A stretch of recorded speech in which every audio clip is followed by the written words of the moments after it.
তুমি নামাৰিবা কিয় আজি তোমাৰ গুৰু মৰি যোৱাৰ বাবে দুখ লাগিছে আজি তোমাৰ গুৰু মৰি যোৱাৰ বাবে দুখ লাগিছে খুনা খখা যি সময়ত তোমাৰ পুত্ৰ অভিমান্যক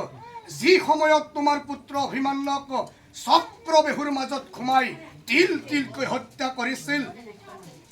সেই চক্ৰবেহু জানো তোমাৰ এই গুৰুৱে সাজি দিয়া নাছিল ক'ত গৈছিল তেতিয়া তোমাৰ সেই গুৰুৰ ধৰ্মৰ কথা আৰু দ্ৰৌপদীক চুলিত ধৰি টানি আনি ৰাজসভাত বস্ত্ৰ হৰণ কৰোঁতেই তোমাৰ গুৰু জানো আখৰত বহি থকা নাছিল তেতিয়া ক'ত গৈছিল তোমাৰ সেই গুৰুৰ ধৰ্মৰ কথা